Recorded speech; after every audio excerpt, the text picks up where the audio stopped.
People are always torn between Ghana and Nigeria, and there's always a heated debate. I'm just going to give you an objective view, right? Because both countries, I have pillars and I'm torn to both, and I love both of them. So let's go into it. This is the tea you've been looking for. The world has become flat.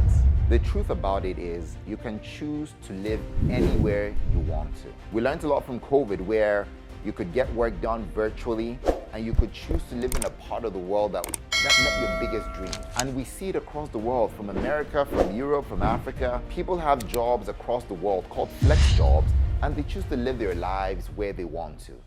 People realize very fast that the cost of living in the West is becoming so expensive. A lot of people moving into Bali, into Africa, and that's because people are getting wiser. If you want to live a top quality of life, there is so much quality you can get for the value that you pay in Africa. And this information is becoming very spread out now. People are learning, people are getting wiser. You do not have to live in one part of the world to enjoy the best quality of life. Cities in Africa like Cape Town, Johannesburg, Accra, Lagos, Abidjan, Dakar, these cities are popping every day with foreigners because people are getting wiser. We don't have to earn all of these dollars and not be able to save.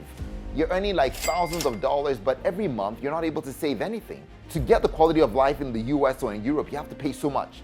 But people are getting wise, sharp. This video is going to be showing you some of the tea, right? And I'm going to be comparing two countries, right? Because West Africa is the big hub, and two of the countries in West Africa that people are always torn between moving to is Ghana and Nigeria. In this video, I'm going to be comparing those two countries. What's the best place to live? What's the best place to visit? I'm going to be comparing the best facts amongst these countries. And because I've lived in these countries, I've visited these countries a couple of times, this is going to be a really objective view. It's not paid, it's just me sort of saying, if people want to make the right decisions, then there's enough information on people that have gone there ahead to do it ahead of them, right? So you're thinking about moving as a family, as an expat, as a visitor, as a professional, just to even have a holiday, this is what you'd be looking for. And I'm going to be discussing this usually across 5 big platforms. First of all, number 1, I talk about the cost of living, which is quite important. Number 2, I talk about recreation and club activities. What can you do in those countries? Number 3, I talk about economics and politics. What kind of things are you going to be expecting in those areas? Number 4, I talk about schools and education, because if you have schools, you want to think about your kids. So I talk about schools and education as well. And number 5, I'm going to be talking about culture and the way of life of the people. So big things that you need to look about. Then I'm also going to talk about food. Food. Can you live here? Can you not? So let's get into it across those 5 platforms. Let's go. Nigeria versus Ghana. What's the best place to live? What's the best place to be? Let's jump into it. I'm going to start with recreation, right? Recreation and club activity. Because a lot of times you're going to this country and you want to say, am I going to have enough activities and things to do? If I'm going to go there for 1 week or live for 1 year or 2 years, is it worth it? What kind of fun things can I do in there, right? And when we're moving countries, we're always thinking about that very big time, right? So when you compare Ghana and Nigeria, right? I'll start with Ghana, right? In Ghana, there are tons of things to do. Ghana has positioned itself to be touristic in its nature, to be able to bring people in. So a lot of areas where there was slave trade, they've made that tourist attraction, whether it's in Cape Coast, where you go into that space, there are things to do there with Kakum, there's the walkways. In Accra, there's certain areas where you can go, and there's the beaches and all of that you can get with good quality. If you go about 45 minutes out or 1 hour, there's this really green area, like a region where there's greenery. It's like the hilltop of Ghana. From that area there, you can stay there for days and you get to see all of Accra. It's such a powerful view, right? So there are different places, right, where you get to see. Then you have the Papaye Recreational Park. It's like Ghana's positioned itself to be able to have activities that people can do that can bring in income. So you don't necessarily get bored. Where you might struggle in Ghana is to say that you don't get all of these activities clustered in one place. You probably have to drive out 2 hours. Some places you have to go to Kumasi, where you have, there's this amazing place in Kumasi, I've forgotten the name right now. Kids can go there to play. It's shaped like a golf course where there's like different points of water. It's a really great place. So Ghana, you will be spoiled for choice for things you can do. You would have to drive to get them to do it. So it's a kind of place that if you're going for a short holiday, you want to choose maybe 2 regions you want to go to. You can't go to more than 2. If you're going to live there for months, then you're going to have a great time. You will be spoiled for choice. There's natural things to do. There's also national parks. There are things you can really get to do in Ghana. And Nigeria, on the other hand, I find Nigeria a little bit, and I've talked about this in a video where I was comparing Nigeria and Kenya as well. And you probably want to check out that video as well if you're really thinking about countries to go to.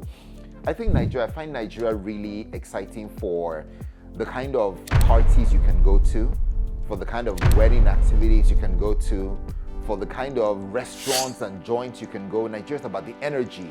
In Nigeria right now, it's not necessarily being very touristic. A lot of foreigners come into Nigeria because they see the opportunity for economic growth, right, for businesses. So they come in and create businesses, but they've not necessarily seen the tourist opportunity to bring in a lot of tourists. So in Nigeria, you don't have a lot of tourists, and because of that, you don't have a lot of tourist places you can go to. Recently in Nigeria, the places that are coming up right now that are like places you can go to jump in Lagos at Lekki, you go to bouncing castles or internal places at Lekki. There's a lot coming up. The scale at which they exist are not as magnificent as like Ghana. When you get there, it's like it was built for this. Nigeria is still a bit up there. It's also a bit more pricey. You're going to be paying a lot of money for it. And a lot of times you have to do a drive out to like the outskirts, of Lagos, right? Because that's where you can get land. Nigeria has been Lagos especially, right? Because I'm using Lagos now as the example, right? It's been very developed and clustered within. So there's a lot of people living within. So to get space to do these kind of things that you have to create from scratch, you need to go outside, right, to some of the outskirts. And it's like an hour drive from the city, an hour and a half, and there are queues. So if you're thinking of recreational activities and things you can really do, then Ghana wins that point, right? Ghana is your place to go. I think you're going to have a good time in that space, right? Also, when you think about it like clubs and those kind of areas, I think clubs in Nigeria are very overpriced. I think you go in there, you're going to spend like a lot of money from your monthly salary if you're earning salaries, or if you have a business, you're just definitely going to spend a lot more to get that great experience, right? To get to the high-end club. So people end up sort of hanging out in beer parlors and just chilling out and just doing really cool stuff and meandering together. But a club activity in Nigeria, when you go there, it's big, it's loud. There's no club outing like a Nigerian club outing. It's big. But when you're coming back, you're going to be like, yeah, the cheddar. It's not something you can do weekly, right? I think, unless, of course, you and Davido are really close friends or you just really want to do good stuff. But I don't know. In my mind, I think in Ghana, on the contrary, there is so much club life, right? If you go to Osu and Oxford, there's a lot of clubs from Cloud9, or whether you're going to the club right next to it, I think it's Comina or something, right? You have different sort of clubs, whether it's the high end, and it's on one street, right? Or you're going toward the end of the Dankwa Circle where there's another club by the side. So there's a lot of club activity, and it's affordable, it's accessible. It doesn't cost an arm and a leg compared to Nigeria. So again, I think when it comes to like holidays and recreational activities and club stuff, Ghana takes that really, really big time, right? I wouldn't even think Nigeria comes very close to that. And you already see a lot of Nigerians going to Ghana for holiday to really experience that. People say if you want to go to a country for holidays, why not start with Ghana before you go to the US? So right now, a lot of people are going there. So recreational, if you're thinking about fun activities, that you're thinking about the holiday, you're thinking about living there, and it's recreation you're thinking about, or you're thinking about clubs, Ghana, that's where you gotta go. Number 2, I'm going to talk about food, right? Number 2, I'm going to talk about food. Food between Nigeria and Ghana is very, very similar, right? As a matter of fact, whenever I go to Ghana and I look at the food, if you look at something in Nigeria that is called pounded yam, maybe in Nigeria they've called it fufui. If it's called amala, they've called it something else. In Nigeria it's called beans. In Ghana it's called red. If in Nigeria it's called jollof rice, I think the only thing that we sort of have named the same thing is jollof rice, right? Which is why we're always fighting. By the time Nigerians realize that red and your kind of mixed beans we have in Nigeria with our oloyin beans is very similar. It's just that Nigerians pour palm oil in theirs. There's a lot of palm oil in Ghana, so you can't blame them, right? Their beans is red. So when they say red, it's because it's like Nigerian beans, but it's red. So it's the same. I think when Nigerians and Ghanaians realize that our foods are the same, you find that you don't have to just argue about jollof rice. You would argue about everything else because it's all the same. There's even something in the north that is called like your rice, you know, that rice masa, that is called rice masa that everybody eats, you know, that it's really sugary and stuff. Ghanaians have the same thing. The soups are the same, whether it's banga soup in Nigeria, there's also the same palm nut soup in Ghana. We just don't know it. So we're arguing about jollof rice and say, hey, it's jollof rice, who owns it, who wins? Our food is the same. So if you're thinking about Ghana, Nigeria, and you're thinking about food, don't worry about it. That one is 50-50, it's a tie. Our food is all the same. I think, however, Nigerians do tend to add a little bit more spice. So if you're looking for something flavorful, maybe you're coming from Brazil, or you're coming from some parts of the world, Mexico, where there's spices and there's a lot of chili levels, then Nigeria would be your kind of place you want to think about with palate.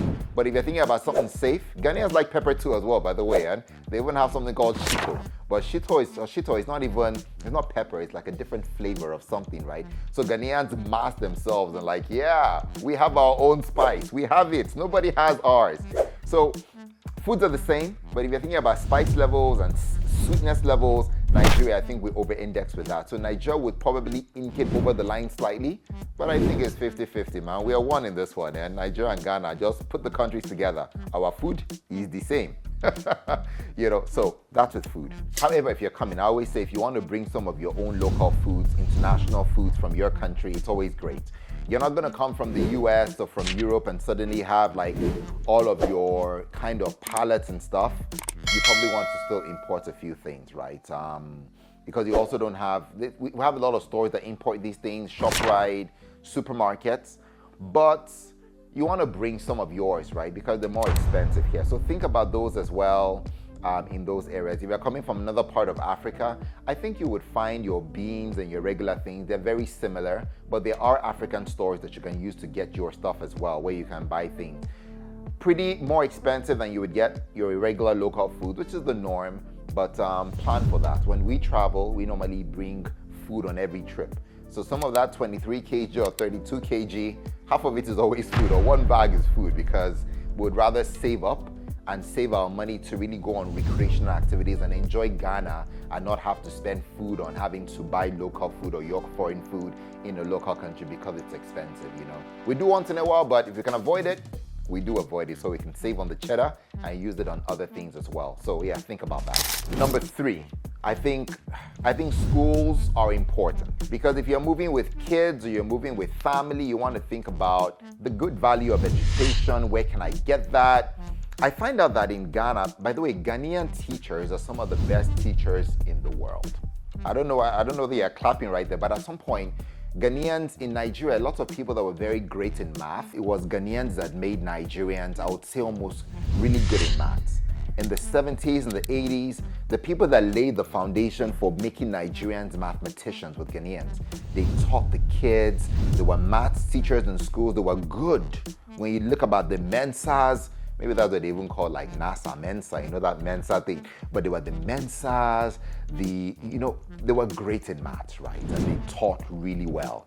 So I think Ghanaians are patient with teaching. So if you really want to think about education and the depth of it, I think the Ghanaian education is very deep and they're very patient and calm in getting the depth and the rudiment. The schools in Ghana are also very good. Public schools are not as amazing. They've run down a bit because a lot of private schools have come out. And with capitalism, right, people are realizing that they can make money from schools. So private schools have begun to win the day. The likes of British International School, American International School, your Kent in Accra, all these schools have come in there, right? They're expensive. A lot of time they charge in dollars. But of course, you can also always still pay in your Ghanaian cedis, but they're expensive. But you get good quality, right? And the kind of relationships you build with your friends, those things take you forever, right? You would never forget the experience in that school. That's what you pay for, the equity, but the quality is also good.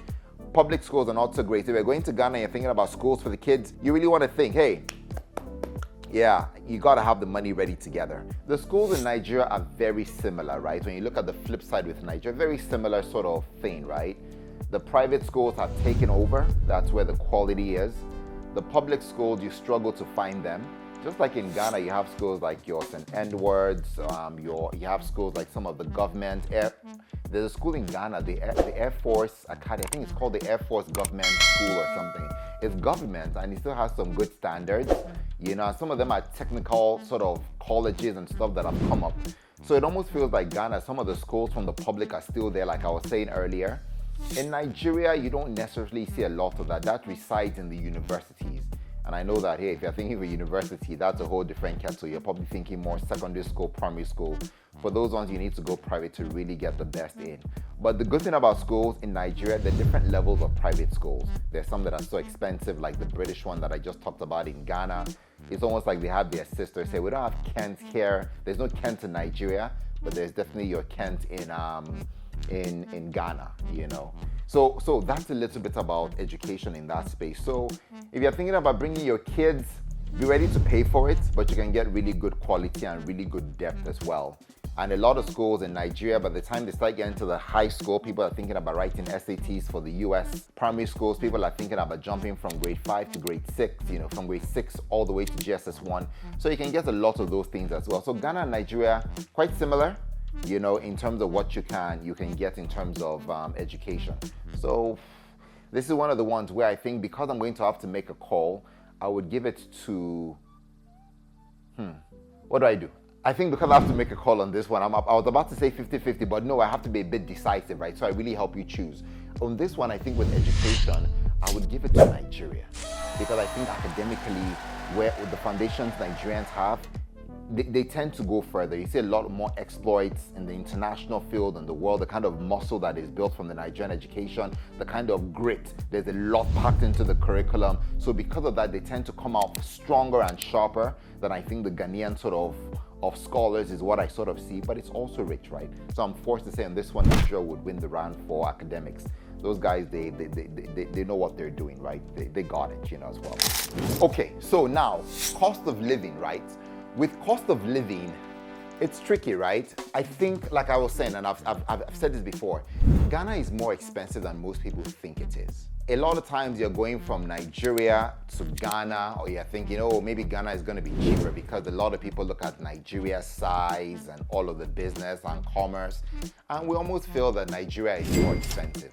The reality is that the cost of living in Ghana is so much more higher, than Nigeria. Accommodation, I find it more expensive. A 3-bedroom in Ghana, I was telling you about it. I was talking to a friend of mine. It's $6,000, per month, right, for like a 3-bedroom apartment in a really good area.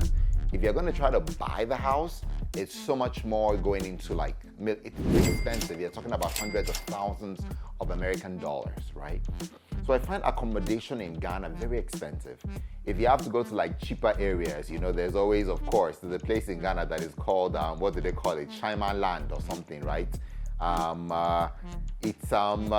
It's cheaper, but of course it's dangerous. Ashaiman, it's called Ashaiman, right? You have areas up, down, so if you go to Ashaiman, of course it's cheaper, but it's dangerous, right? So if I compare like for like in Lagos and Accra, and I take Banana Island versus airport residence area or cantonment, Ghana is so much more expensive. There's some houses that are $7,500. In Nigeria, you could do a whole year in Banana Island and you're paying about $25,000, maybe $30,000. That $30,000 would have done 6 months or 8 months in Ghana. So accommodation in Ghana is more expensive. Food as well is so much more expensive than Nigeria, especially restaurant food.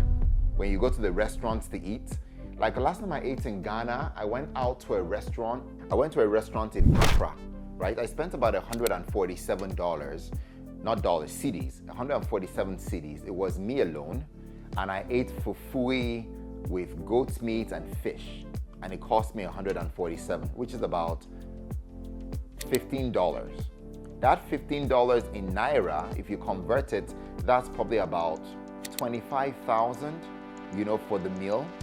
So imagine, in Nigeria, you can actually eat out and you can spend 10,000 or 12,000, half of that, to really have a really good meal, and you really go all out in a really sort of restaurant similar to the one where I ate in Ghana, right there at Osu Street, right?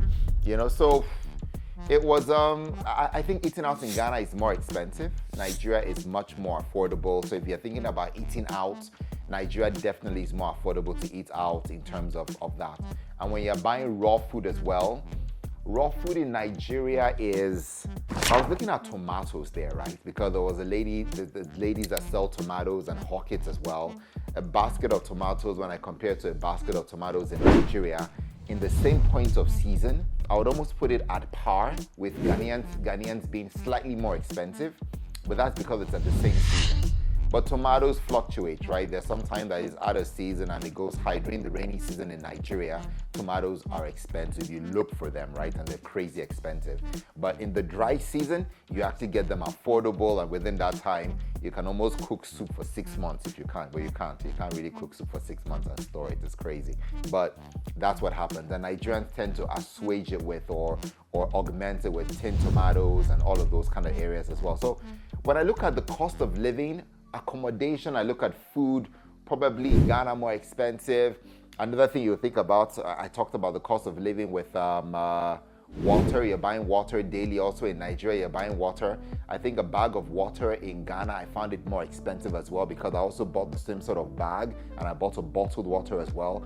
It was more expensive than Ghana. So by and large, Ghana is a more expensive city to live in terms of cost of living versus Nigeria. One thing that Ghana does have working for them is power. There's more consistent electricity in Ghana. Ghana has so much power it even supplies Ivory Coast or CDI, Cote d'Ivoire. It supplies quite a couple of countries because of the amount of power it generates, right? So I find that the power is more affordable, in Ghana, but you pay for it as well. In Nigeria, the cost of living a lot of times used to be driven by the amount of money you're spending on generators, diesel to run your generator. So the cost of living in Nigeria, people thought it was so much higher. But recently in Nigeria, power's gotten better. You have your band A, your band B lights, with power holdings, where you get consistent power. If light goes, it's probably 3 hours. Someone said 3 hours, that's a lot. Yeah, when it goes for 3 hours, comes back. At least it's sort of, it's coming. Sometimes for an hour. So it's a bit of a mash. So because it's now more consistent in Nigeria, I think the cost of living is lower. And if you have to get like inverters and solar, like people get, it's a one-off cost and it hits you hard initially. But I think generally the cost of living in Nigeria has come a bit lower. And in Nigeria, sometimes, once upon a time, we used to say things like, food could never go down. The price of food would never go down. Once it's gone up to 10,000, it will never go down. But recently in Nigeria, that myth is being debunked. I went shopping the other day. I was in Nigeria in February. A painter of beans, which is like beans and a painter, was about 13,000 naira for one painter, about 11 to 13,000. When I came back like 4 months later, it was 6,000. It was half the price. I never knew that prices could fall in Nigeria, right, with food, but it's falling, right? And you see that across. So I think the cost of living in Nigeria is cheaper, right, than Ghana. If you disagree, put your comments out there. Let's talk about it. Let's talk about it. Let's reason together, right? Let me know your thoughts. But Ghana is expensive, and I was like, yo. So another thing I'm going to talk about is your Uber and your transportation. If you look at your Bolt and your Uber rates, for the same distance, what you're paying for in Ghana is so much more. Every time I was going out in Ghana, either to work or I was going out to anywhere to eat, you are going to spend nothing less than 6,000 naira equivalent, right? So when you compare it to Ghana, to compare it to Nigeria, you could still get away with like 3,000, half the price. So I think generally, and guys, the cost of living in Ghana is expensive, right, compared to Nigeria. So if you're thinking about cost of living and all of that, then you really want to think about Nigeria. So cost of living, Nigeria is the better place to live in that space. And Ghana, watch it. Another thing to look out for is culture and acceptance. Now, that's a big thing to really think about because you're going to be living with the people, you're going to be living in the culture. You want to see, how is this, right? Can I do this? So with Ghana, while Nigerians are very loud and aggressive and out there, Ghanaians are a bit calmer. You don't sense that aggression. You sense a little bit of calmness and peace with them. They're a bit patient. What a Nigerian would want to explain in 30 seconds. The Ghanaian is happy to do it in 1 minute, in 2 minutes.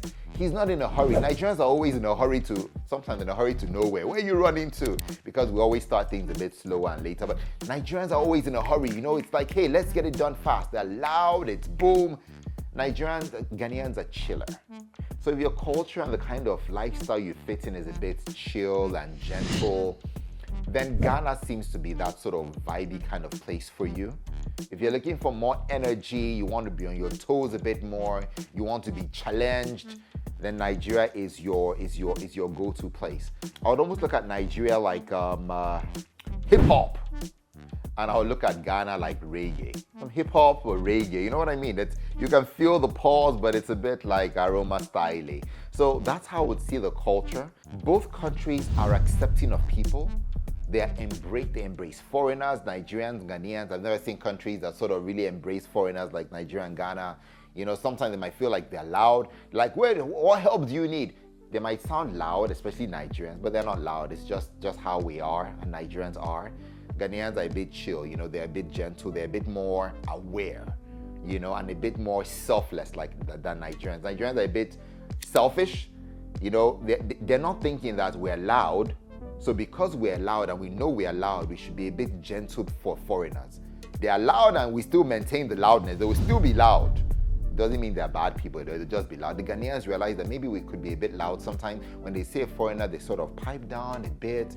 They're a bit accommodated. They're more accommodating than Nigerians is what I would say. But both countries embrace. You can't go to Nigeria and say, hey, they didn't like me. Or you go to Ghana. You go looking for people to love you. If you've been dumped in your country, come to Nigeria or Ghana. We'll love you.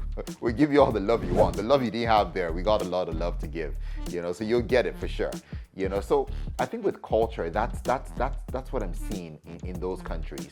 The more we start to see blurred lines between the countries because of social media, I've started to find that Ghanaians are becoming a bit more like Nigerians. Ghanaians at some point looked very highly up to Nigerians, like Nigerians were people that inspired them, and Nigerians did. Inspired Ghanaians because from a population perspective, from productivity, from music, you know, people like Davido, people like Two-Face, people like Wizkid, you know, Ghanaians looked up to these guys and they blew the day.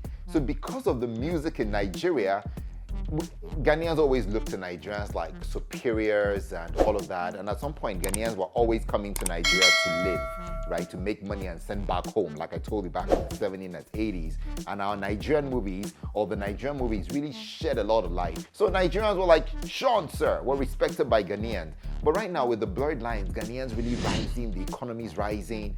Ghanaians are no more as respectful to Nigerians as they used to be. They're standing in their own, they're bold, they can stand up to Nigerians, they can take up Nigerians if they want to. If they ever want to compare Nigeria to Ghana, they're very quick to resist and shout about it. And it's almost like they have a narrative in Ghana to make sure that Nigerians do not dominate them. It's like they had a family meeting. Guys, make sure that Nigerians are never seen as better than us. So by default, you already see them being very defensive. Like I was in Ghana, I was talking to some people. I said, which actress do you prefer? I called the name of a Ghanaian actress. I talked about Chioma Chukwuka. They were like, the Ghanaian actress. By all respects, the Nigerian actress like Chioma Chukwuka, some of the latest ones, you know, the new ones, they had a lot of bandwidth, a lot of more skill, but you could see her stubbornly fighting for this Ghanaian actress. Even when I tried to put it in her mouth, you were like, no, if you're saying this in this video, I am going to still stick with the Ghanaian actress. So it was a bit like, hey, you know, so rising into their own, but culture-wise, if you're looking for culture and acceptance and you're looking for energy in Nigeria, if you're looking for a little bit of some peace, I would go with Ghana because I always like the energy and the tempo. Again, I would go with Nigeria in this round. I say Nigeria from culture. I like the Nigerian culture to the Ghanaian culture, and I think it's the place to sort of really raise kids and challenge them and really go, you know, to where they need to go. So yeah, for this round, I think Nigeria would win the one for culture and acceptance big time. So Nigeria wins that round. Now with the economy and with politics, right? It's one of the ones you want to think about. If you're going to a country, you want to think, how stable is this economy? I'm going to be investing money here. I'm going to be earning my salary here for a couple of years. How stable is it? You're also going to be thinking, how is the political stability? Am I going to be here for 1 year and suddenly the politics, everything just goes out of hand? It's one of the ones you want to consider when you're moving to Ghana or Nigeria or thinking about it or thinking about visiting. It's definitely one of the things you want to think about. From an economic perspective, Nigeria is a bigger economy. The GDP in Nigeria is about 180, 190, about 180 billion, which is huge. It used to be bigger, but of course the currency has devalued and it's 180. It used to sometimes sit about over $200 billion, right? Almost 300 at some point. But now, even over 300, right? Back in the days. But now it's about $180 billion. Ghana's economy is about 88 billion dollars, about 90. So it's about a third of the size of Nigeria. So economic size, Nigeria is bigger. But what you want to keep your eyes on is the population, what population does. Because in Nigeria, there are about over 200 million people. So the per capita income, which is the amount of GDP per person, what's the right of one person to all the turnover, in Nigeria is about 800 naira. $800. It drops, $800. It drops very insignificantly, right? In Ghana, it's $2,500. So the per capita income in Ghana per person is almost 4 times that of the Nigerian, despite the fact that the turnover, the GDP in Nigeria is so much more, 3 times bigger than that of Ghana. So when you think about it, the quality of life an individual can purchase in Ghana is more than Nigeria.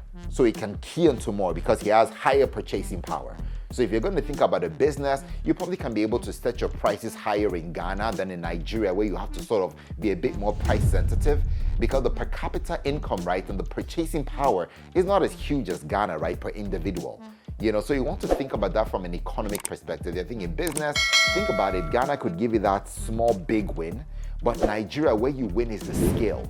They might not have purchasing power in terms of that high level, but you can get a lot of scale. So if you're thinking about a product that is more mass market or tier 2 in the middle, then you can really scale. And that's where businesses blossom in Nigeria. With the numbers, you cannot miss it. The scale is big. So from an economic perspective, you're thinking that I would say Nigeria wins it from an economic perspective and the potential in the future. So I would give economy to Nigeria, especially now that the Naira and the dollar stability is a bit stable. In the last 1.5 years, it's been very stable. At some point, the dollar to the Naira really crashed, right? The dollar got so much stronger and the Naira got to as much as 2,000. It's dropped right now to about 1,500 and it's stable. So you can do business in Nigeria and be very certain, that it's there. Ghana, on the other hand, the cedis has gotten so much stronger. It used to be at the beginning of the year, it was one cedi was about 17, almost $18. So $1 was 18 cedis, but right now it's about $1 to like 12.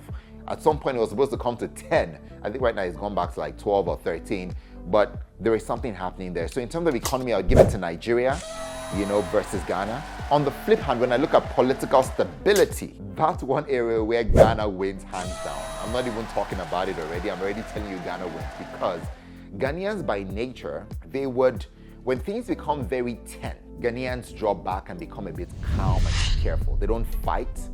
During political elections, if the wrong person wins the elections, whether it's been fair, whether it's been square, whether it's corrupt, they just don't fight. They just sort of wait for the next 4 years. They wait for the next 4 years to be able to handle it. In Nigeria, when things go wrong, people show up, people shout, people fight. There's instability, there's like end SARS. Let's go out there to the streets. They do a lot of ginger. It's usually not as heightened as Kenya. Kenya is on another level, right? If Nigeria was smoking like normal cigarettes, right, for this, Kenyans are like on cocaine and heroin, right, when it comes to like demonstrations. And they've come into their own with Gen Z in the last couple of years. But Nigeria, with political instability, it's a bit more uncertain than Ghana. Ghana, you can be sure that there's going to be a lot of political stability. Someone goes in there for 4 years, is very stable. In Nigeria, within the 4 years, especially the first 2 years of the person's reign, people are like giving him, the other parties are really giving him a heckle for his money. Things can be very, very upside down.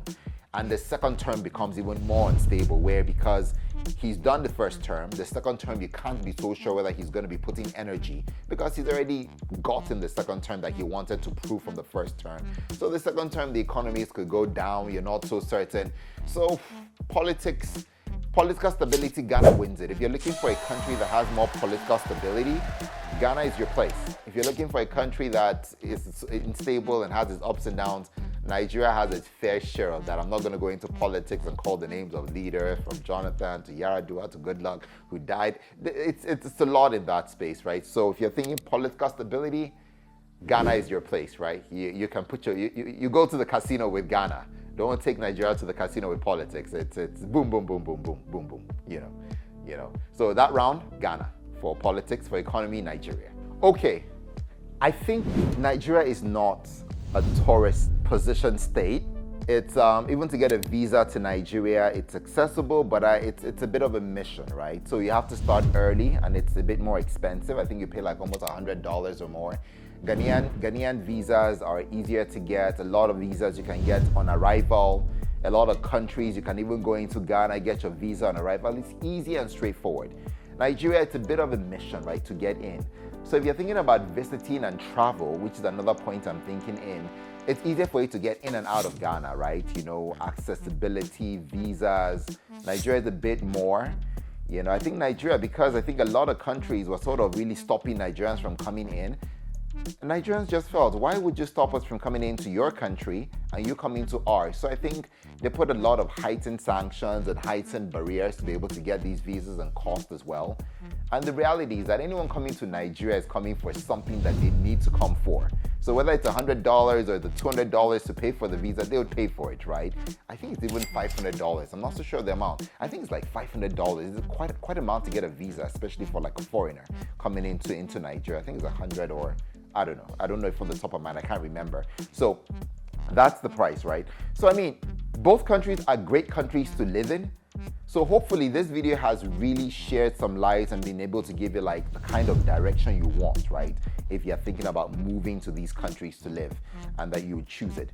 If I have to choose what country overall wins this round, Nigeria or Ghana overall, I would still, in as much as I love Ghana, and I've heightened and put all these ranks objectively, I would go with Nigeria. And the reason is, Nigeria gives you a spread of opportunities. From a business perspective, you have opportunities, there are jobs, and it's much more available than Ghana. The kids can have options for schools. The cost of living is not as high as Ghana. So if I'm going to choose between Nigeria and Ghana, in a heartbeat, I would go with Nigeria. So overall, my verdict is Nigeria is the winner. But if you oppose and you think you have different opinions, put your comments out there, right? Let's know. It's great to hear what you think. Remember, I said you can go to Ghana for holidays, right?